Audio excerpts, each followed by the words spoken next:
जय माता दी। स्वागत है आपका मेरे इस चैनल माँ ब्रह्मांड कृपा @अनीता धार्मिक ज्ञान पर। आज मैं आपको दशा माता की 10वीं कहानी इस प्रकार है। एक सास बहू थी। बहू का पति विदेश था। एक दिन सास ने बहू से अग्नि लाकर भोजन बनाने को कहा। बहू गांव में अग्नि लेने गई। फिर किसी ने उसे अग्नि नहीं दी। कहा कि जब तक दशा माता की पूजा न हो जाएगी अग्नि नहीं मिलेगी। बहू खाली हाथ घर लौट आई और सास से कहा कि गाँव में दशा माता की पूजा हो रही, इसलिए अग्नि सभी ने देने से मना कर दिया। शाम को सास अग्नि लेने के लिए गाँव में गई। तब सब स्त्रियों ने उसे कहा कि सवेरे बहू आई थी, परंतु हमारे यहाँ पूजा हो रही थी, इसलिए हम लोगों ने अग्नि उसे नहीं दी। सास अग्नि लेकर घर के दरवाजे तक पहुंची ही थी कि एक व्यक्ति बछड़ा ले आया और उसके पीछे बियाई कलोरी गाय थी। उससे पूछा कि ये गाय क्या पहलोटी है? आदमी ने कहा कि हाँ बछड़ा है। सास ने बहू से कहा कि हम तुम भी गंडे ले और व्रत करें। दोनों ने गंडे की पूजा की। सास बहू ने 10-10 अर्थात 20 फेरे बनाए। 21वां एक बड़ा फरा गांव को दिया। पूजन करने के बाद सास बहू दोनों पारण करने बैठी। उस समय बुढ़िया के लड़के ने दरवाजे पर आवाज़ लगाई। सुनकर माँ ने मन में कहा कि मैं पारना कर चुकूंगी, तब किवाड़ खोल दूंगी। बहू ने अपनी थाली का अन्न इधर उधर करके झट पानी पी कर उठ खड़ी हुई और जाकर किवाड़ खोले। पति ने पूछा कि माता कहाँ है? स्त्री ने कहा कि वह तो अभी पारना कर रही है। पति बोला कि इतने दिनों तक न जाने तू कैसी रही, माता लाएगी तभी मैं भोजन जल पीऊँगा। माता पारण कर अपनी थाली धोकर पी चुकी थी। लड़के के पास गई। माता ने थाली परोसी। बेटा भोजन करने बैठा। हाथ में प्रथम ग्रास लिया कि फरों के टकरे जो बहू थाली में फेंक दिए उचक कर उसके सामने आने लगे। उसने माँ से पूछा कि ये क्या है? माँ बोली बहू जाने। सुनते ही लड़का आग बबूला हो गया। बोला जिसके चरित्र की तुम साक्षी भी नहीं हो उसको अभी बाहर करो। माता ने पुत्र को हर तरह से समझाया, परंतु उसने एक भी न मानी। वह यह कहता रहा कि उसे निकालो, मैं अभी घर में रहूँगा। माँ ने सोचा बहू को थोड़ी देर के लिए बाहर कर देती हूँ, इतने में लड़के का गुस्सा शांत हो जाएगा। उसने बहू से कहा कि देहरी के बाहर जाकर उसारे के नीचे खड़ी रह। जब बहू खड़ी हुई तो उसारा बोला कि दशा माता की विरोधी मैं छाया नहीं दे सकता। वह वहाँ से कचरे पर जाकर खड़ी हुई। जब कचरा बोला कि इतना भार कूड़े का नहीं है कि जितना तेरा है, चल हट खड़ी हो। इस तरह वह जहाँ तहाँ जाती वह हटाई जाती। वह अत्यंत दुखी होकर जंगल में भाग गई। जंगल में भूखी प्यासी फिरती रही। वह एक अंधकूप में गिर पड़ी। एक पर उसे चोट न आई, पर वह नीचे जाकर बैठ गई। उसी समय राजा नल शिकार खेलते खेलते वहां आ पहुंचा। उनके साथ सब लोग बिछुड़ गए। वे प्यास के मारे भटकते हुए उसी कुएं पर आए जिससे बहू घिरी हुई थी। राजा नल के भाई ने कुएं में लोटा डाला तो बहू ने उसे लोटे को पकड़ लिया। तब भाई ने राजा से कहा कि उस कुएं में तो किसी ने लोटा पकड़ रखा है। तब राजा ने कुएं के पास जाकर कहा कि भाई तू यदि पुरुष है तो मेरा धर्म का भाई है, यदि स्त्री है तो मेरी धर्म की बहन है, जो भी हो बोलो। स्त्री ने आवाज़ दी। राजा ने उसे कुएं के बाहर निकलवा हाथों पर बिठाकर अपनी राजधानी में ले आए। महाराज को महलों की और आते देख महारानी को खबर दी कि महाराज आ रहे हैं। एक रानी भी साथ ला रहे हैं। रानी बड़ी दुखी हुई। महाराज सामने आ पहुँचे। तब रानी ने विनय की, महाराज मुझसे ऐसी क्या भूल हुई जो आप मेरे रहते दूसरा विवाह कर लाए? इस पर नल ने हंसकर कहा कि तुम्हारी सौत नहीं, तुम्हारी बहन है। यह सुनते ही रानी का मुंह खिल उठा। राजा ने उसका नाम मुँह बोली बहन रखा। उसके लिए अलग महल बनवा दिया। एक दिन राजा की एक घोड़ी ब्याई। वह मुँह बोली बहन ने अपनी दासियों से पूछा कि घोड़ी पहलोटी ब्याई है या दूसरी तीसरी बार? उन्होंने जवाब दिया कि ब्याई तो प्रथम ही है। तब उसने रानी से कहा कि आओ भावज, हम तुम दोनों दशा माता के डोरे ले। रानी ने पूछा कि किसके डोरे और कैसे डोरे, सो मुझे समझाओ। तब वह बोली दशा माता के व्रत का यह नियम है कि पहले पहल जब गाय या घोड़ी या स्त्री का प्रसव सुने तब डोरा लेकर व्रत आरंभ करे और व्रत करने के बाद 10वें दिन उस डोरे का पूजन करके विसर्जन करे। इसी के साथ उसने उसको पालने के नियम बतलाए। तब रानी बोली कि ननद ये कैसा व्रत है? ननद बोली भाभी तुम्हें मुझे जो चाहो सो कह लो, परंतु व्रत के संबंध में कुछ मत कहो। मैं इसी व्रत के कारण मारी मारी फिरी हूँ, तुम्हारे देश में आई हूँ। ऐसा कहते हुए श्रद्धा पूर्वक डोरा लिया। 9 दिन तक 9 व्रत किए और कथाएं सुनी। 10वें दिन विधिवत पूजन किया, गोला फरा बनाए और शाम को पालना करने बैठी। उसी समय उसके पति को कुछ अनायास प्रेरणा सी हुई और वह अपनी माता से आज्ञा लेकर स्त्री का पता लगाने निकला। घूमता फिरता राजा नल की राजधानी में अपनी स्त्री का पता लगाने लगा। एक कुएं पर उसने औरतों को बातें करते सुना कि एक बोली राजा हाल ही में मुँह बोली बहन लाए हैं, वह बड़ी ही सुंदर और आजकल इसी का किया हुआ सब कुछ होता है। दूसरी बोली कि जैसे सुंदर है वैसे ही धर्मात्मा भी है, जो उसके दरवाजे पर जाता है सादर इच्छा पर भिक्षा पाता है। तीसरी बोली यह तो सब ठीक है, परंतु वह अब तक भी न पता चला कि वह कौन है। बातें सुनकर वह साधु वेश बनाकर राजा नल के मुँह बोली बहन के महल में द्वार पर पहुंचा और आवाज़ लगाई तो प्रबंधकर्ता उसे भिक्षा देने लगे। उसे भिक्षा लेने से इनकार कर दिया और कहा कि जब भिक्षा देने वाली खुद आकर भिक्षा देगी तब लूँगा। तब लोगों ने उसे कहा कि इस समय वह दशामाता का व्रत करके पारणा कर रही है, तब तक खड़े रहो। वह चुपचाप बैठा रहा। पारणा कर लेने के बाद वह मुट्ठी में मोती भरकर लाई, परंतु पति को पहचान कर मुस्कुराती हुई लौट गई। दोनों ने एक दूसरे को पहचान लिया था। रानी ने ननद को मुस्कुराते हुए देखकर पूछा कि आज इस परदेसी को देखकर हंसी हो, इसका क्या कारण है? उसने उत्तर दिया, वह तो हमारे ही घर वाले हैं। रानी ने राजा को कहा कि तुम्हारे मुँह बोली बहन के घर वाले आए हैं। राजा ने कहा कि उनसे कह दिया जाए कि घर जाकर वह अपनी हैसियत से यहाँ आए, तब मैं बहन की विदाई करूँगा। यह वापस चला गया। उसने माता से कहा कि तुम्हारी बहू राजा नल के यहाँ उसकी बहन होकर रहती है, नियम धर्म से दिन बिताती है। तब माता ने आज्ञा दी कि तुम उसे ले आओ।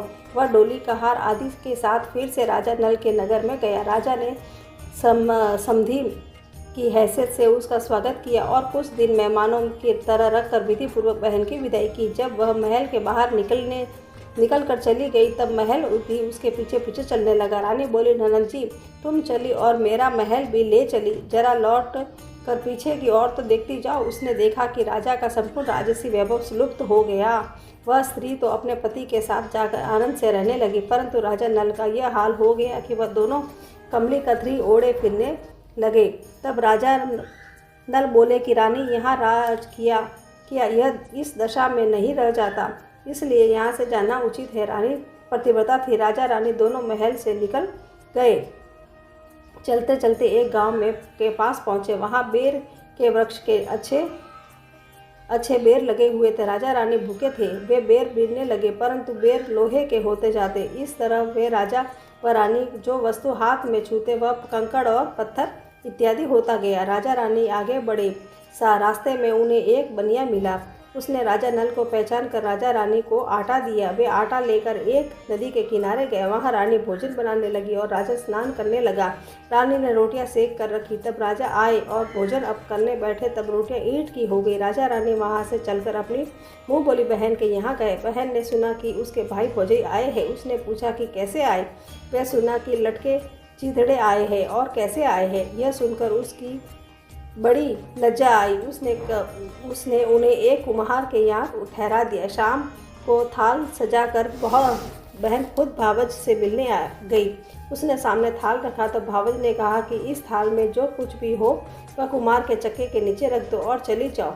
वह थाल का सामान चक्के के नीचे रख कर चली गई। थोड़ी देर में राजा ने रानी से पूछा कि बहन आई थी? रानी ने कहा कि हाँ आई थी। जो कुछ लाई है मैंने इस चक्के के नीचे रखवा दिया है। राजा ने देखा कि कंकड़ पत्थर के सिवाय और कुछ भी नहीं है। राजा समझ गया कि ये सब कुछ कुदशा है। वे चलकर अपने मित्र के घर गए। मित्र ने सुना कि अपने मित्र नल आए हैं तो उसने पूछा कि कैसे आए। इन लोगों ने कहा कि कमले ओढ़े कतरी बिछावे मांग कर खाना खावे ऐसे आए हैं। मित्र ने दुखी होकर कहा कि कोई हानि नहीं, जैसे आए हैं आखिर मेरे मित्र हैं, उनको महलों में ले जाओ। मित्र ने बड़े आदर के भाव से उनका स्वागत किया, भोजन कराया और एक कमरे में उनके सोने के लिए पलंग बिछवाया।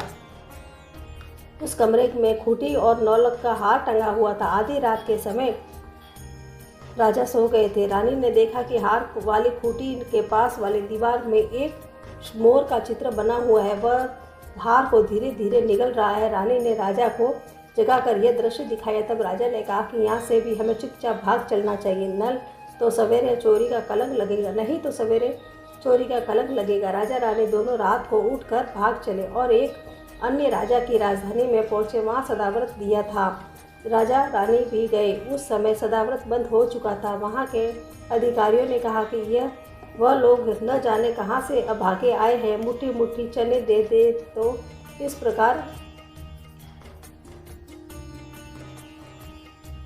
प्रकार अनादर और कुवच्चा सहित दान लेना अस्वीकार करते हुए राजा रानी बोले कि ऐसी कंजूसी है तो सदाव्रत देने का नाम क्यों करते हो? इस पर थानाध्यक्ष ने कहा कि राजा को कंजूस कहते हैं, इसको हवालात में बंद कर दो। इस तरह राजा रानी दोनों को कोठरी में बंद कर दिया। जिस कोठरी में राजा रानी कैद थे उसके सामने आम रास्ता था। एक मेहतरानी राजा का घुड़साल को पार हो उसी रास्ते से निकला करती थी। एक दिन वह बहुत देर से निकली। तब रानी ने उसे पूछा कि आज तुमने इतनी देर क्यों लगाई? वह बोली कि आज राजा की घोड़ी पहली बार भी आई है। रानी ने पूछा कि क्या बछेरा हुआ या बछेरी? उसने जवाब दिया, बछेरा हुआ है, अच्छे साहित्य में हुआ है। तब रानी ने राजा से कहा कि एक बार मैंने तुम्हारी मुँह बोली बहन के डोरे का अनादर किया था, उसी दिन से हमारी दशा बदल गई है, इसलिए आज मैं दशा रानी का डोरा लेती हूँ। राजा ने कहा कि यह पूजा की सामग्री कहाँ से आएगी? रानी ने कहा कि वह दशा रानी सब कुछ करेगी। तब 9 तार राजा की पाग के वह 1 तार अपने आंचल का लेकर रानी ने डोरा बनाया और उसी समय से व्रत ठान लिया। थोड़ी देर में राजा खुद घोड़ी का बछेरा देखने के लिए उसी रास्ते से निकला। राजा ने नल दमयंती की कोठरी में बंद देखकर पूछा कि ये लोग कौन है और किस अपराध के कारण यहाँ बंद है? पहरेदारों ने कहा कि ये लोग भिक्षा लेने आए थे, आपको गालियाँ देते ही इस कारण इन लोगों को कैद कर दिया गया। राजा ने कहा कि यह तो इनका कोई अपराध नहीं है, इनको संतुष्ट करना चाहिए, इनको अभी कैद से बाहर निकाल दो। राजा ने आज्ञा अनुसार उसी समय नल दमयंती दोनों कोठरी से बाहर निकाले गए। राजा उनके पास पाँव में पद्म थे और माथे पर चंद्रमा का चिन्ह देखकर पहचान गया कि राजा नल और दमयंती है। तब उनके विनीत भाव में क्षमा प्रार्थना की और उन्हें हाथी पर बिठाकर अपने महल में ले गया। कुछ दिनों बाद राजा नल को पूरी सज धज कर अपनी राजधानी की ओर चले। पहले वे अपने मित्र के यहाँ गए। मित्र ने राजा नल के आने की खबर सुनकर पूछा कि मित्र कैसे आए? लोगों ने कहा कि अब की बार तो वो बड़े ठाट बाट से आए। मित्र ने कहा कि अच्छी बात है, आने दो, आखिर मेरा मित्र है। राजा रानी दोनों मित्र के महलों में गए। उन्होंने उनका स्वागत करके उसी स्थान में फिर से उनको डोरा दिया जहाँ वे पहले ठहरे हुए थे। आधी रात के समय राजा सो रहे थे। रानी पैर दबा रही थी। तब उसने देखा कि मोर का चित्र हो जो हार निकल रहा था उसे उगल रहा है। रानी ने राजा को जगाकर दिखाया। राजा ने भी अपने मित्र को बुलाकर वह चरित्र दिखाया। तब मित्र बोला कि मैंने न तब तुमको चोरी लगाई न अब लगाता हूँ, यह सब कुदशा का कारण है। आप नीचे रहिए, मेरे मन में कोई मैल नहीं है। मित्र के ऐसा के यहाँ से चलकर राजा मुँह बोली बहन के यहाँ गए। उसने जब सुना कि राजा भैया आए हैं तब पूछा कैसे आए हैं? लोगों ने कहा कि जैसे राजाओं का आना चाहिए वैसे आए हैं। उसने कहा कि उनको। तब रानी बोली, आप बहन के घर जाइए, मैं तो उसी कुम्हार के घर जाकर ठहरूंगा। जैसे राजाओं का आना चाहिए वैसे आए हैं। उसने कहा कि उनको मेरे महल में आने दो। तब राजा नल का हाथी बहन के महल की ओर बढ़ा। तब रानी बोली, आप बहन के घर जाइए, मैं तो उसी कुमार के घर जाकर ठहरूंगी जिसके यहाँ पहले ठहरी थी। राजा ने कहा कि जिसके कारण इतने दुख उठाए हैं तुम उसी से फिर झगड़ा मोल लेती हो। रानी न मानी, वह कुम्हार के यहाँ ठहरी। राजा बहन के घर गए। शाम को ननद भावज के लिए थाल लगाकर लाई, भावज के सामने रख दिया। तब भावज सोने चांदी के गहने उतार कर रखने लगी और कहने लगी कि खाओ रे मेरे सोने रुपए के गहने कि कुछ गहनों खाओ, हम नंगे भूखे क्या खाएंगे? यह देखकर ननद बोली, मुझसे तो जो कुछ हो सका वो सब लाई थी, वही अब भी लाई हूँ। सचमुच चक्का उठाकर देखो तो उसके नीचे मणिमाणिक का ढेर लगा था। रानी देखकर स्तंभ रह गई। वह बोली, ननद तुम्हारा कोई दोष नहीं, यह तो सब मेरे कुदशा का ही कारण था। रानी ने ननद का लाया हुआ वह सब सामान कुछ अपनी तरफ से भी दिया, परंतु पूजा का न्योता न दिया। यहाँ से आगे चले, नदी के तट पर पहुँचे तो वहाँ पड़ाव पड़ गया। राजा का रसोड़ा चेताया। जब भोजन तैयार हुआ तब भोजन तैयार हुआ तब राजा भोजन करने बैठे। उस समय वे रोटियां जो ईंट की हो गई थी वे फिर से रोटियां हो गई। तब राजा ने पूछा कि ये सब क्या कौतुक है? रानी बोली कि ये वही रोटियां है जो उस दिन अपने काम में न आई थी। मैं यदि आपसे कहती कि रोटियां ईंट की हो गई तो आप न मानते। अब वहाँ से सेना सहित राजा व रानी आगे बढ़े। जब राजा नल की फौज अपनी राजधानी के पास पहुंची तब उन सबको अपने राजा को पहचान कर बड़ा आनंद हुआ। वे उन्हें महलों में ले चले। राजा रानी ने महलों में प्रवेश करके तुरंत ही दशा माता की पूजा का प्रबंध किया और सौभाग्यवती स्त्रियों को आमंत्रित किया। भोग के लिए सब तरह के पकवान बनाए। आटे की बटी हुई 10 बातियाँ, 10 गुड़ या शक्कर की गुजिया और 10-10 अठावियाँ सुहागिनों के आंचल में डाली गई। सुहागिनों का श्रृंगार आदि करके दशा रानी की पूजा प्रारंभ की। कलश स्थापित होकर दिया जलाया गया, वह बत्ती ही न जली। तब पंडितों ने विचार किया कि यदि कोई न्योता पाने वाला न्योते से रह गया हो तो उसे स्मरण किया जाए, उसके आ जाने से दीपक जल जाएगा। रानी ने कहा कि मैंने तो सबको न्योता दिलवाया, फिर मुँह बोली बहन का ध्यान आया, मैंने उसको न्योता नहीं दिया था। तब राजा ने दुर्गतगामी रथ को भेजकर मुँह बोली बहन के बुलवा लिया, सुहागिनों को भोजन कराकर विदा किया। उसी समय राजा ने राज में हुक्म जारी किया कि अब से मेरी प्रजा के लोग दशा माता का व्रत किया करेंगे। भगवती दशा माता ने राजा नल के कष्ट दूर किए, वैसे ही सबके दिन सुधार करना। जय बोलो दशा माता की जय। इस प्रकार मेरी 10 कहानियाँ समाप्त हुई। मैं अब आपको विनायक जी की कहानी सुनाती हूँ, आप ध्यानपूर्वक सुनिएगा। एक अंधी बुढ़िया हुआ करती थी जिसके एक बेटा बहू थे। वह प्रतिदिन भगवान श्री गणेश का पूजन किया करती थी। बुढ़िया माई की पूजा से खुश होकर एक दिन भगवान श्री गणेश ने बुढ़िया माई को दर्शन दिए और कहा कि मैं तुम्हारी निस्वार्थ पूजा से बहुत खुश हूँ, जो तुम्हें मांगना है मांग लो, मैं तुम्हारी कामना पूरी करूँगा। इस पर माई ने कहा कि मुझे तो कुछ मांगना नहीं आता। ऐसे में गणेश जी ने कहा कि मैं कल फिर से आऊँगा, जब तू अपने बेटे और बहू से पूछ ले।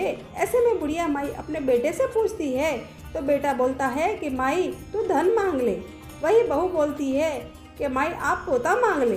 बुढ़िया माई बोलती है कि तो ये तो अपना अपना देख रहे हैं। ऐसे में वह पड़ोसी से पूछती है तो पड़ोसी बोलती है कि माई तेरी तो कुछ समय की जिंदगी है, तू धन और पोते का क्या करेगी। तेरी बची हुई जिंदगी में तू एक काम कर, तू अपनी आंखें मांग ले जिससे बची हुई जिंदगी को आराम से बिता सके।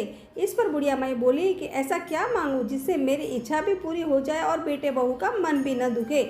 अगले दिन भगवान श्री गणेश प्रकट हुए और बुढ़िया माई से मांगने को कहा, जिस पर बुढ़िया माई ने कहा कि हे विघ्नहर्ता, अन्न देवो, धन देवो, निरोगी काया देवो, अमर सुहाग देवो, दीदा गोड़ा देवो, सोने के कटोरे में पोते को दूध पीता देखो, अमर सुहाग देवो और समस्त परिवार सुख देवो और आपके श्री चरणों में मुझे स्थान देवो। इस पर गणेश जी ने कहा कि हे बुढ़िया माई, तूने तो मुझे ठग लिया रे। तू तो कह रही थी मुझे कुछ मांगना भी नहीं आता, मैं तेरी सभी इच्छाएं पूरी करूंगा। जिस प्रकार भगवान श्री गणेश जी ने बुढ़िया माई की इच्छा पूरी की, इसी प्रकार सभी की इच्छाएं पूरी करना और सभी पर भगवान का आशीर्वाद बना रहे। जय बोलो विनायक महाराज की जय। मेरे इस वीडियो को आप पूरी तरह से पूरा विश्वास के साथ देखिएगा ताकि सब पर दशा माता रानी की कृपा बनी रहे और सबके कष्ट दूर हो और सब पर माता रानी का आशीर्वाद मिले। जैसा माता रानी ने इन सब पर कृपा की है वैसे ही हम सब पर कृपा बनाए रखना। जय बोलो दशा माता की जय। 10वें दिन 10 कहानी एक साथ सुनी जाती और फिर दशा माता की आरती की जाती है। इस प्रकार मेरी ये सारी कहानी समाप्त हुई। सभी कहानियों को बोलने के बाद अंत में हमें ये बोलना चाहिए, आड़ी बाड़ी सोना की बाड़ी, जिमे बैठी कान कुआड़ी कैकई मांगे 36 करोड़ देवता मांगे, बाड़ी सींचा कैकई होवे, अन्न होए धन होए लाज होए लक्ष्मी होए, बिछड़िया को मेल होए, निपुति को पुत्र होए, सासू को पुरसन, बहू को जीमन, उठ भाई तपसी जिम भाई लपसी, भाई को थाल भोजाई को मान, थाने थारी वार्ता रो फल और माने मारो व्रत को फल। अगर आपको यह सारी कहानियाँ पसंद आई है तो आप मेरे इस वीडियो को लाइक करें, चैनल को सब्सक्राइब करें और अपने दोस्तों के साथ जरूर शेयर करें। जय माता दी।